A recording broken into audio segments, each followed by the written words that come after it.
ಆಡಳಿತ ಮೂಲಕ ಸಮರ್ಥಿಸ್ಕೋಬೇಕು, ಕೆಲಸದ ಮೂಲಕ ಸಮರ್ಥಿಸ್ಕೋಬೇಕು, ಕಾನೂನು ಸುವ್ಯವಸ್ಥೆನ ಕಾಪಾಡೋದ್ರಲ್ಲಿ ಸಮರ್ಥಿಸ್ಕೋಬೇಕು.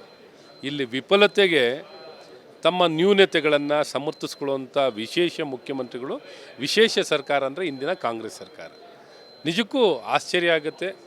ಅವರ ಹೇಳಿಕೆಗಳು, ಅವರ ಮಾತುಗಳು, ಅವರ ಆಡಳಿತ, ಹಾವ ಭಾವ ನಿಜಕ್ಕೂ ಕರ್ನಾಟಕ ಎಂದೆಂದೂ ಇಂಥ ಒಂದು ಕೆಟ್ಟ ಆಡಳಿತ, ಕೆಟ್ಟ ಸರ್ಕಾರವನ್ನು ಎಂದೂ ಕಂಡಿಲ್ಲ. ನಾಯಕತ್ವವನ್ನು ಕೊಟ್ಟಿರುವಂಥ ಮುಖ್ಯಮಂತ್ರಿಗಳು ರೇಪನ್ನು ಸಮರ್ಥಿಸ್ಕೊಳ್ತಾರೆ. ಏನು ಮುಂಚೆ ಆಗಿಲ್ವಾ? ಆಯಿತು, ವಿಫಲತೆ ಆಗಿದೆ, ಸರಿಪಡಿಸ್ತೀವಿ, ಬಲಗೊಳಿಸ್ತೀವಿ, ಕ್ರಮ ವಹಿಸ್ತೀವಿ ನನ್ನ ರೇಪ್ನು ಸಮರ್ಥಿಸ್ಕೋತಾರೆ. ಯಾವ ರೀತಿ ಮುಖ್ಯಮಂತ್ರಿಗಳು? ನಿಜಕ್ಕೂ ಆಶ್ಚರ್ಯ ಆಗುತ್ತೆ.